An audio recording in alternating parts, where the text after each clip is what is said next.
तो आज हम लोग ज्यामिति का एक नया टॉपिक जिसका नाम है पॉलीगॉन अर्थात बहुभुज। तो आइए हम लोग बहुभुज के बारे में जान लेते हैं।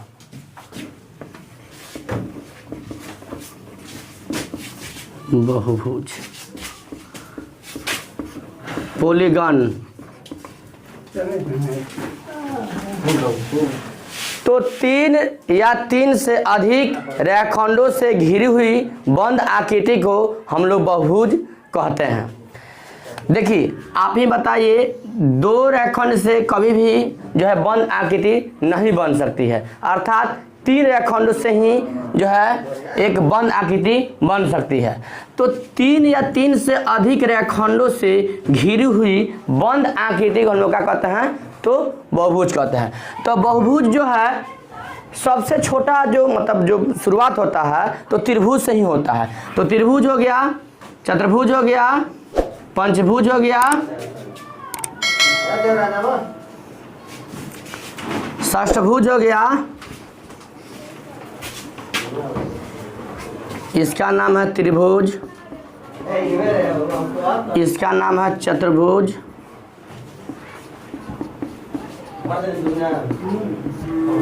इसका नाम है पंचभुज और इसका नाम है षटभुज।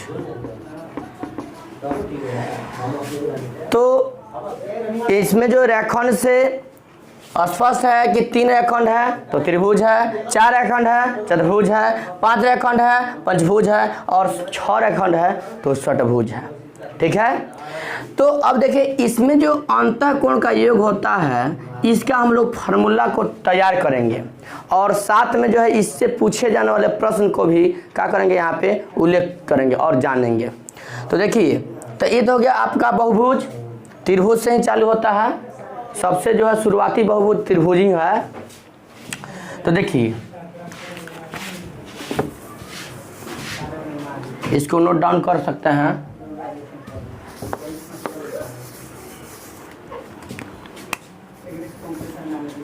देखिए यहाँ पे त्रिभुज है तो आप लोग जो है पहले जाने होंगे कि त्रिभुज के तीनों कोण जो कितना होता है तो 180 डिग्री होता है, अर्थात कोण ए, कोण बी, कोण सी, अर्थात कोण ए प्लस कोण बी प्लस कोण सी बराबर कितना होता है 180 डिग्री। अब देखिए आप इसी से जो है चतुर्भुज का भी निकाल सकते हैं, पंचभुज का भी निकाल सकते हैं, षटभुज का भी निकाल सकते हैं, अर्थात जितना बहुभुज है सबका जो है अंतःकोणों के मापों का योग आप निकाल सकते हैं। देखिए इसका जो फॉर्मूला कैसे बनता है यह आप जो है कंसेप्ट आपको हम बताऊंगा। देखिए यहाँ पे ये चतुर्भुज है तो विकर्ण जो है खींचना है, विकर्ण अब किसे कहते हैं विकर्ण, यहाँ भी आप लोग बताएंगे कैसे जो है विकर्णों की संख्या निकाला जाता है। तो देखिए विकर्ण यहाँ पे खींचिएगा तो विकर्ण किसे कहते हैं, तो दो जो है सम्मुख शीर्षों को मिलाने वाले रेखाखंड को हम लोग क्या कहते हैं, तो विकर्ण कहते हैं। उस रेखाखंड क्या नाम है,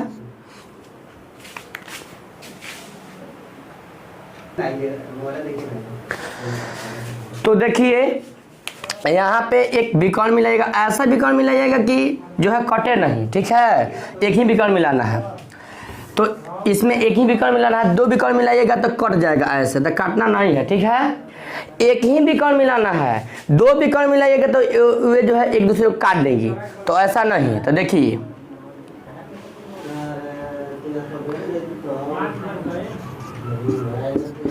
तो इसमें बताइए तो त्रिभुज कितना है, भुजा है चार, भुजा है चार तो त्रिभुज कितना है, भुजा है चार तो त्रिभुज है दो।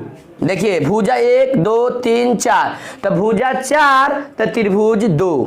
तो इसका जो है अगर पूछा जाएगा कि इसका योग कितना होगा तो क्या हो जाएगा बताइए, तो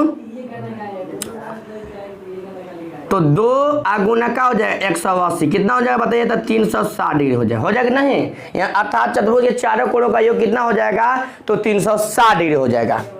इसी तरह आप देखिए सुनिएगा, इसमें जो है पंचभुज है, पंचभुज हो गया। देखिए पंचभुज तो पंचभुज है, तो पंचभुज में देखिए अब विकर्ण मिलाइए। विकर्ण कैसे मिलाना है? तो ABCDE। अब विकर्ण मिलाएगा तो देखिए ऐसा विकर्ण मिलाएगा कि कटे नहीं एक दूसरे को, ठीक है। तो इसमें मिलाइए। अब विकर्ण मिलाइएगा तो कट जाएगा, ठीक है। कट जाएगा तो फिर मामला गड़बड़ हो जाएगा। इसमें जो ऐसा मिलाना है कि जो है कटे नहीं, ठीक।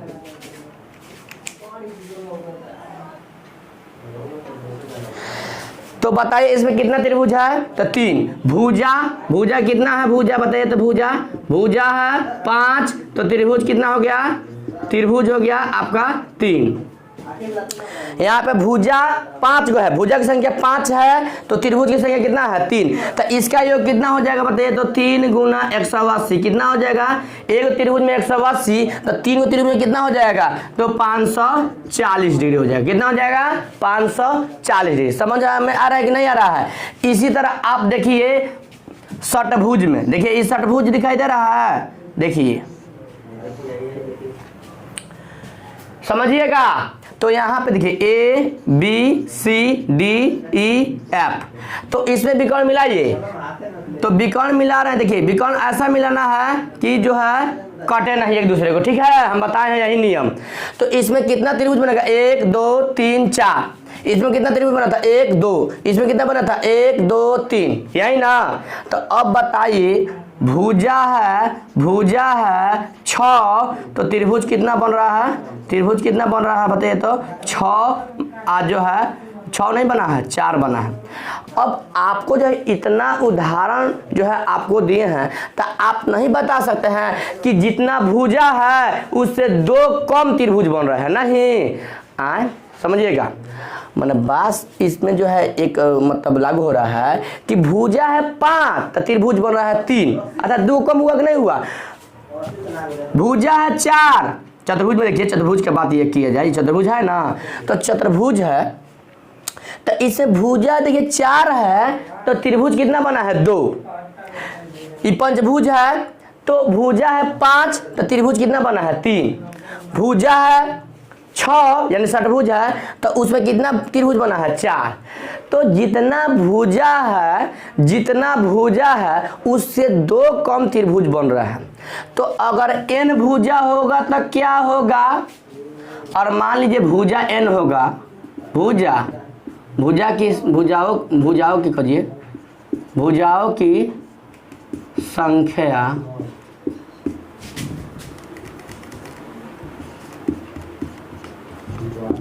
भुजाओं की संख्या n, तो त्रिभुज कितना होगा बताइए? तो त्रिभुज की संख्या तो n -2 होगा कि नहीं होगा?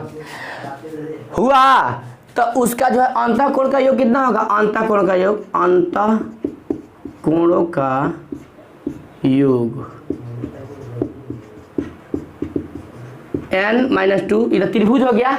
तो एक त्रिभुज में 180 बन रहा है, एक त्रिभुज में 180 बन रहा है, तो कितना त्रिभुज बना है? n-2, तो कितना हो जाएगा? n-2 180 से गुना कीजिए, तो यही सूत्र बन के आपका जो है तैयार हो जाता है, ठीक है। यही सूत्र बन के क्या हो रहा है? तो तैयार हो जा रहा है। बात समझ में आया कि नहीं आया? तो अब देखिए सुनिए, इसको जो आप नोट डाउन कर लीजिए। अब यही फार्मूला कभी ऐसे देता है, पहले दिखाई दे रहा है, रुकिए। तो अब यही जो है यहाँ पे क्या मिलता है? कभी n-2, ठीक है।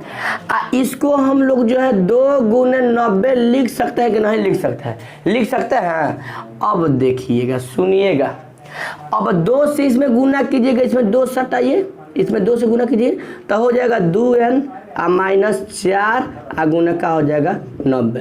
तो कभी कभी यह भी मिलता है, तो मिलता है तो क्या हो जाएगा? मेन यहाँ पे n-2 गुना 180। अब यहाँ पे क्या करेगा? 45 ही लिखेगा, 4 से गुना करेगा, तो क्या फर्क पड़ता है? जब हम लोग मैथ पढ़ते हैं तो मैथ का रूल नहीं जानेंगे? किसी तरह भूल आएगा तो उसे हम लोग थोड़े भूल जाने जाने वाला है। चलिए तो इतना समझ गए। अब बताइए आप किसी भी त्रिभुज का जो है अंतःकोणों का योग निकाल सकते हैं। बताइए तो नवभुज है, मतलब भुजा 9 है, तो क्या हो जाएगा अंतःकोण का योग? भुजा 9 है, भुजा कितना है 9 है। रुकिए यहाँ पे इसको मिटा रहे हैं।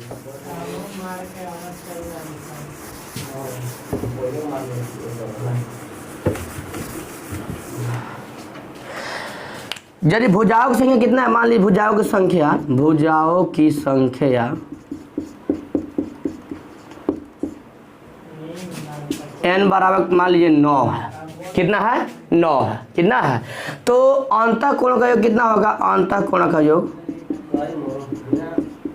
अंतःकोण समझ रहे हैं पहले, यह अंतःकोण बनता है, ठीक है, इसको अंतःकोण कहते हैं। कोणों का योग कितना हो जाएगा? तो फॉर्मूला अभी हम बताए हैं कि जितना त्रिभुज रहेगा, जितना भुजा रहेगा उससे 2 कम, अर्थात n-2 गुना 180, ठीक है। 9 - 2 गुना 180 कितना हो जाएगा? 7 गुना 180,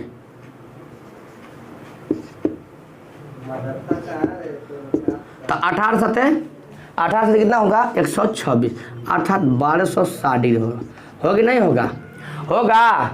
होगा जी। तो ऐसा बना लेंगे। यार नहीं जानते हैं तो हम तो बताइए कि जितना त्रिभुज है, जितना मतलब भुजा है उससे 2 कम त्रिभुज बना। तो भुजा है 9 तो त्रिभुज बनेगा 7 और 7 से 180 गुना कीजिए। भुजा है 9 तो त्रिभुज कितना बनेगा बताइए? तो त्रिभुज की संख्या कितना होगा? ऐसे बनाइए या ऐसे। तो 9 में से 2 घटा लिए कितना होगा? 7। वही तो हो रहा है, नहीं हो रहा है जी? तो 18 - 7 = 26, ठीक है। ऐसे आप बना सकते हैं। तो कभी कभी आपको सवाल मिलेगा कि यदि एक बहुभुज के जो है भुजाओं का कोणों का अनुपात 1:2 अनुपात, कोणों का अनुपात दिया रहेगा, कोणों का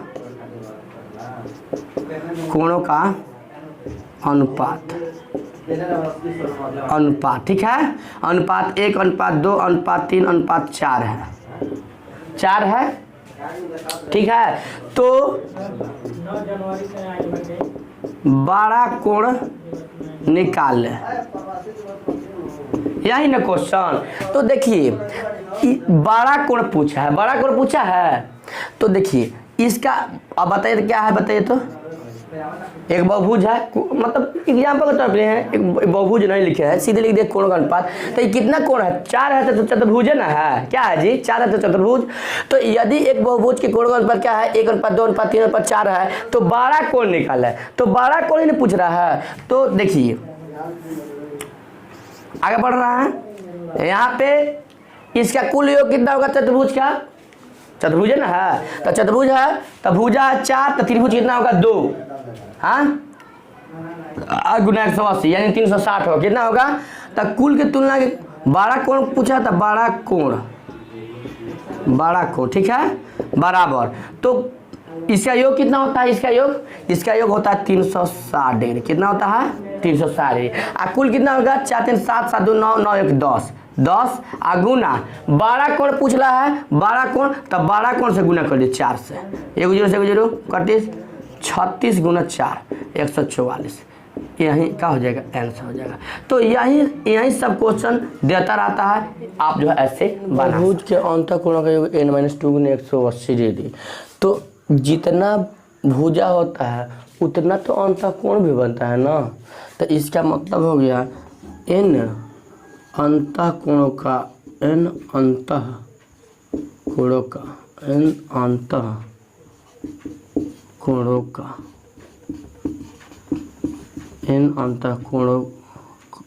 अंतःकोणों का योग n-2 गुना 180 हो रहा है।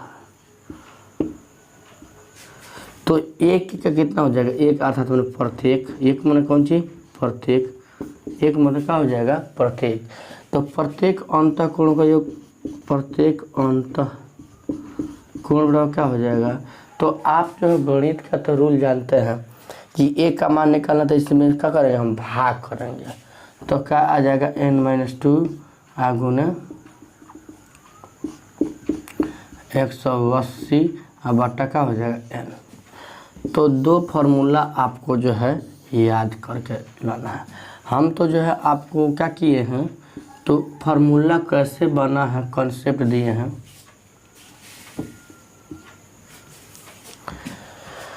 ठीक है, इतना हो गया। अब जो है आपको कैसे जो है बनाना है इसका जो है एग्जाम्पल है, जान लीजिए, फिर नोट डाउन कीजिए।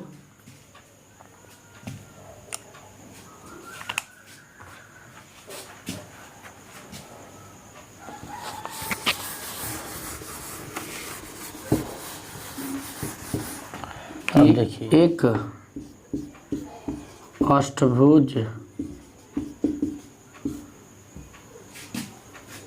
अष्टभुज बहुभुज, एक अष्टभुज ऐसे अष्टभुज के प्रत्येक अंतःकोण निकालें, प्रत्येक अंतःकोण निकाल।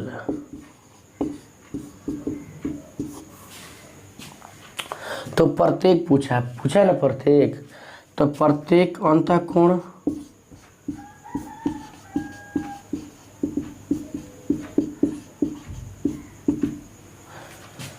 तो देखिए कितना भुजा है 8, तो एगो पूछा है तो 8 से भाग कीजिएगा। आज इसका योग निकालने का फॉर्मूला है तो n-2, हम तो लिख ही रहे हैं, फॉर्मूला लिख रहे हैं, n-2 गुना 180 अब बट्टा का है n है, तो योग निकल गया। अब बट्टा n का भाग किया जा रहा है, तो जितना जो है एगो को पूछा है तो एगो 70 n बट्टा n नहीं आएगा, तो 8 - 2 गुना 180 अब बट्टा 8, तो 6 गुना 180 अब बट्टा 8, 4 3 45 मतलब 135 डिग्री, यही आंसर हो जाएगा। ठीक है, n है तो n कितना है, n बराबर 8 हो जाएगा। अब आप फार्मूला बैठा दीजिए। अभी बताए प्रत्येक अंतःकोण n-2 गुना 180 अब बट्टा, तो 8 - 2 गुना 180 बट्टा 8 काट दीजिएगा, आ जाएगा आंसर। ऐसे ही पूछा जाएगा। चलिए इसको नोट डाउन कर ले।